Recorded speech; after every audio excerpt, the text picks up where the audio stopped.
Halo kawan-kawan investor milenial, kembali lagi bersama saya Dani dari channel Amandana, sebuah channel yang membahas seputar dunia trading. Nah, pada kesempatan ini saya akan menjelaskan trading dengan indikator RSI. Bila teman-teman masih sangat awam dalam trading, saya sarankan kalian untuk tonton video ini sampai habis, dan tentunya jangan lupa like video dan subscribe channel ini agar teman-teman dapat update ilmu dari channel YouTube Amandana. Stay tune.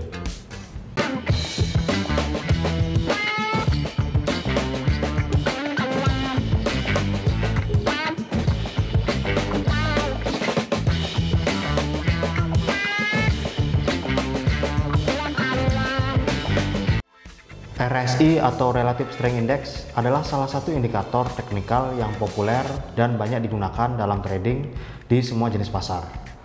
Indikator ini dibuat oleh Wallace Wilder pada tahun 1978. RSI termasuk dalam kategori indikator osilator, yaitu indikator teknikal yang dapat menunjukkan level overbought dan oversold. Trader biasanya menggunakan RSI untuk membantu membuat keputusan trading. Misalnya, jika RSI menunjukkan kondisi overbook, trader dapat mempertimbangkan untuk menjual aset tersebut karena harganya mungkin akan turun. Sebaliknya, jika RSI menunjukkan kondisi oversold, trader dapat mempertimbangkan untuk membeli aset tersebut karena harganya mungkin akan naik. Nah, oke, kita langsung saja ke chart untuk penggunaan indikator RSI. Oke, kita sudah di layar ya. Ini saya menggunakan platform TradingView. Nah, untuk indikator RSI-nya kita bisa klik ini ya. Pada layar ini kita klik ini, indikator, terus kita tulis RSI ya. Untuk menampilkan RSI-nya, indikator RSI-nya. Ini pilih ini, Relative Strength Index. Nah, ini udah muncul ya RSI-nya. Settingan yang saya gunakan di sini adalah settingan standar ya, settingan 14 ya, RSI-nya settingan 14. Terus kemudian untuk range-nya ini ada dari 0 sampai 100. Saya menggunakan settingan bawahnya 30, settingan atasnya 70, seperti itu. Nah, ini settingan standarnya. Terus untuk indikator RSI ini semua time frame bisa ya, semua time frame bisa. Di sini saya akan mempraktekkan pada time frame H4 ya, ini H4 ya, untuk pair gold ya sendiri ya, seperti itu. Nah, RSI sendiri termasuk dalam kategori indikator osilator ya, yaitu indikator teknikal yang dapat menunjukkan level overbought dan oversold. Nah, overbought dan oversold ini maksudnya bagaimana? Nah, untuk overbought sendiri, ketika harga naik mencapai suatu level jenuh atau bisa dibilang di atas 70 ini ya, di atas 70 ini, yang ini disebut sebagai overbought. Ketika garis RSI ini mencapai di atas 70 ini, maka disebut sebagai overbought, berarti mengalami kondisi jenuh beli. Nah, ketika harga ini mencapai di bawah 30 di sini ini di bawah 30, maka ini disebut sebagai oversold, keadaan jenuh jual, seperti itu ya. Jadi ketika RSI-nya mencapai overbought di atas 70, itu disebut sebagai keadaan jenuh beli ya. Kemudian ketika sampai oversold di sini di bawah 30 disebut keadaan jenuh jual. Oke. Nah, ketika harga telah overbought, ada kemungkinan sering terjadinya perubahan tren ya, dari naik menjadi turun. Kita bisa lihat dari RSI ini ketika naik kemudian turun. Begitu juga dengan chart, ketika naik di sini terus turun di sini ya, seperti itu. Begitu juga ketika kondisi oversold, ketika harga turun di sini, maka ada potensi untuk berganti arah menjadi naik. Nah, begitu juga dengan chart, di sini harga turun terus kemudian naik sedikit, seperti itu. Nah, seperti itu ya untuk penggunaan RSI sendiri ya. Jadi bisa dikatakan ini sebagai indikator untuk menentukan kapan harga akan berganti arah ya, dari misalkan overbought ketika harga naik menjadi turun, begitu juga oversold ketika harga turun menjadi naik, seperti itu. Nah, namun demikian kita mesti agak sabar ya untuk open posisinya, karena seringkali ketika indikator RSI ini menunjukkan overbought atau oversold ya, tetapi harga malah masih tetap naik ya. Seperti misalkan contoh, ketika harga mencapai overbook itu nggak langsung turun, bisa saja masih tetap naik, seperti itu maksudnya ya. Begitu juga ketika harga turun oversold, belum tentu harga itu akan langsung naik, bisa jadi harga sideways di situ dan atau malah lanjut turun, seperti itu. Nah misalkan contoh seperti ini ya.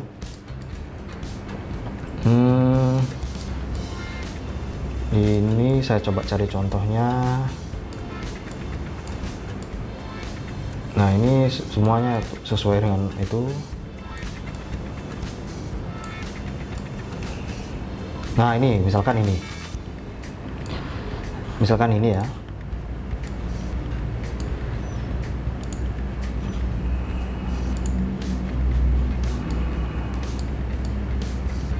Nah ini bisa teman-teman lihat, ini oversold ya, oversold. Di sini harga turun, tapi harga ini nggak langsung naik, malah masih turun. Nah tetap turun ya, seperti itu. Nah ini jadi belum tentu ya, ketika harga oversold terus dia naik, apakah akan langsung naik? Belum tentu, kadang-kadang bisa tambah turun, seperti ini contohnya. Ketika harga ini sudah oversold, harga nggak langsung naik, cuma sedikit, kemudian tetap lanjut turun, seperti itu. Begitu juga ketika overbook ya. Sebentar saya coba cari mungkin di sini. Nah ini di sini, ini harga sudah mencapai overbook. Nah ini, tapi nggak langsung turun, dia malah naik ya. Di sini sempat masuk menyentuh lebih di 70, turun sedikit, di chart juga turun sedikit saja, tapi dia malah naik, harga terus naik ya, seperti itu. Jadi untuk mengambil open posisi kita kadang perlu sabar ya, jika kita mengambil posisi berdasarkan indikator RSI, seperti itu. Nah untuk ambil posisinya kita bisa tunggu harga itu terkonfirmasi benar-benar sudah masuk ke area overbook. Misalkan kita cari open sell ya, konfirmasi sell. Ketika sudah masuk overbook, kita bisa tunggu indikator RSI ini menyentuh dari atas, ini menyentuh cross dari atas ke bawah, cross ke bawah ini. Nah misalkan yang ini ya. Nah ini kita bisa ambil posisi sell ketika ada peluang seperti ini. Ini dari indikator RSI nya itu garisnya memotong area 70 ini, garis 70 ini dari atas ke bawah. Nah itu bisa kita gunakan sebagai konfirmasi sell, seperti itu. Misalkan juga untuk buy juga sama, kita bisa tunggu misalkan di sini ya. Ini ini ya, ini sebentar saya singkirkan dulu. Misalkan ini, ketika harga turun ini, kita untuk ambil posisi buy kita bisa tunggu ketika sudah konfirmasi naik, konfirmasi cross ke atas, kita bisa ambil posisi buy. Nah seperti itu. Nah jadi seperti itu ya untuk penggunaan RSI ini. Jadi indikator RSI ini bisa kita gunakan untuk menentukan apakah tren akan berganti atau tidak, apakah harga ini akan terus naik, maksudnya kapan harga itu akan mengalami pembalikan arah, seperti itu, konfirmasi pembalikan arah, seperti itu. Nah seperti itu untuk RSI nya ya. Jadi seperti itu cara penggunaannya. Jadi misalkan di sini ketika ini overbook terus harga turun, ini kita bisa ambil sell di sini, ambil sell di sini ya, ini sell. Tapi harga nggak terlalu langsung turun karena di sini trennya masih naik. Begitu juga di sini kita bisa ambil buy di sini ya, di sini, cuman tidak terlalu panjang karena memang trennya masih turun ini, seperti itu. Jadi kita bisa kombinasikan ini ya dengan tren ya. Jika trennya naik, kuat naik, atau trennya masih kuat naik, kita bisa cari open posisi buy ya, didukung oleh indikator RSI ini. Ketika trennya memang kuat untuk turun, trennya turun ya, dalam jangka panjang turun, kita bisa cari peluang sell, seperti itu ya. Jadi seperti itu ya penggunaan indikator RSI. Nah selanjutnya RSI juga bisa digunakan untuk membaca divergen ya yang sedang terjadi di pasar. Nah pada dasarnya divergen ini maksudnya adalah trading menggunakan patokan perbedaan antara harga pada chart ini dan pada indikator. Jadi seringkali perbedaan di chartnya naik, justru di indikatornya turun. Nah ini seringkali perbedaan ini yang disebut sebagai divergen. Nah contohnya bagaimana? Nah seperti ini. Ini saya tunjukkan ya. Nah, ini saya hapus dulu. Nah, seperti ini divergen ya. Ini syarat untuk divergen ya. Nah, divergen tersendiri ada dua macam, ada regular divergen dan hidden divergen. Nah, untuk dimulai dari bearish, regular divergen bearish itu di chart sendiri naik ya, membentuk higher high ya, dari puncak ini membentuk puncak tertinggi, tetapi di indikatornya di sini RSI semakin puncaknya semakin turun, jadi higher low seperti itu. Lalu untuk bullishnya di sini untuk regular divergen, harga ini lembahnya semakin dalam ya, membentuk lower low ya, nih lembah ini kemudian membentuk lembah yang lebih dalam di sini di chart, kemudian di osilator lembahnya semakin tinggi, ini low kemudian higher low seperti itu ciri-cirinya ya. Kemudian ada hidden divergen di sini untuk bearish. Ini bisa untuk hidden divergen ini bisa kita pakai untuk penerusan tren ya. Misalkan untuk bearish di sini puncaknya membentuk higher low, puncak yang lebih rendah, tetapi di indikator osilatornya malah membentuk puncak yang lebih tinggi. Itu juga untuk bullish ya, seperti ini. Di sini membentuk lembah yang semakin tinggi, kemudian di indikatornya membentuk lembah yang semakin dalam. Nah, contohnya seperti ini ya. Teman-teman bisa lihat di sini. Nah, ini teman-teman bisa lihat ini naik ya. Ini naik ya. Arahnya naik, sedangkan ini turun. Ini turun. Nah, ini ya. Ini naik, ini turun. Nah, contohnya seperti ini.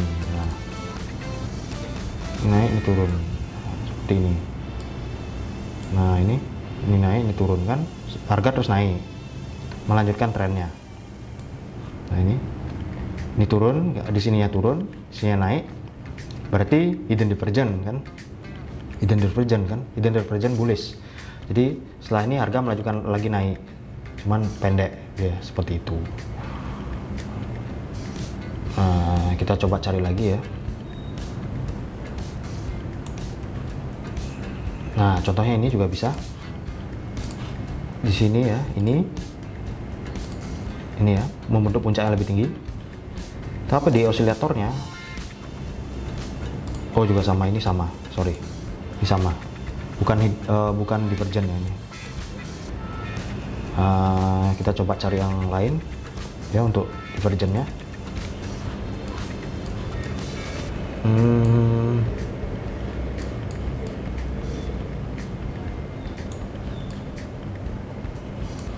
Ini saya coba cari lagi. Nah, contohnya ini.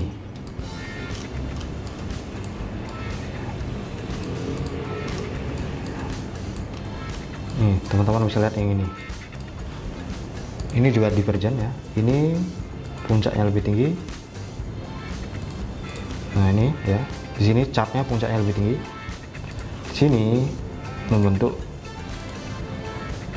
puncaknya turun ya, puncaknya turun, di osilatornya turun. Nah, ini disebut sebagai, sebentar saya coba lihat saya. Nah, ini disebut sebagai hidden divergen ya. Hidden divergen ini termasuk hidden divergen bearish ya, terus harga turun ini. Nah, seperti itu. Nah, ini bisa terus kemudian harga turun ini. Nah, berarti hidden divergen bearish yang ini ya, yang ini seperti itu.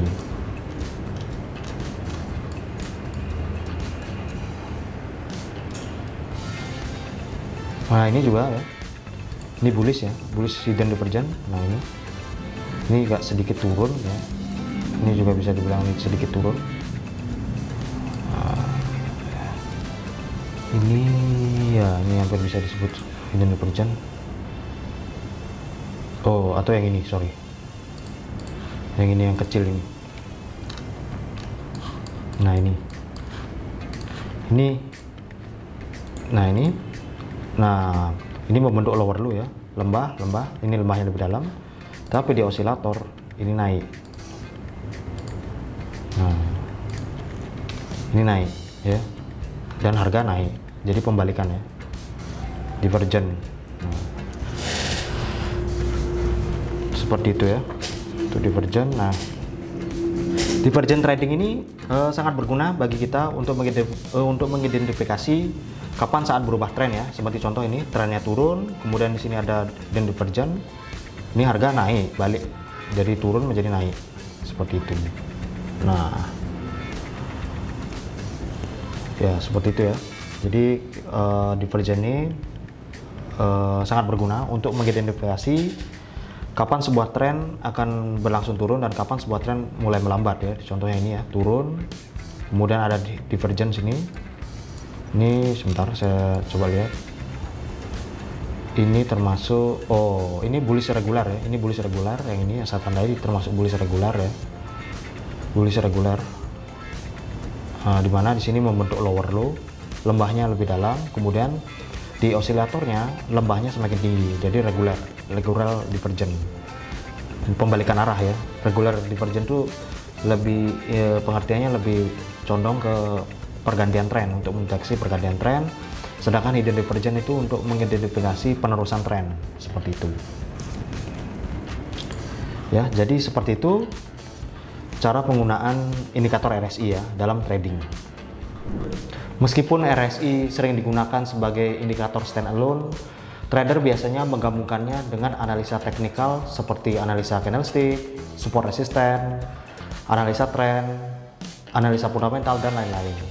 Nah, itu tadi penjelasan mengenai trading dengan indikator RSI. Buat teman-teman yang masih bingung, bisa tanya di kolom komentar, dan teman-teman boleh sekali nih request mau bahas mengenai apa. Nah, dengan senang hati saya akan membantu mengedukasi teman-teman agar menjadi seorang trader dan investor yang berhasil. Saya Dani, sampai jumpa di lain kesempatan. Salam dahsyat investor milenial.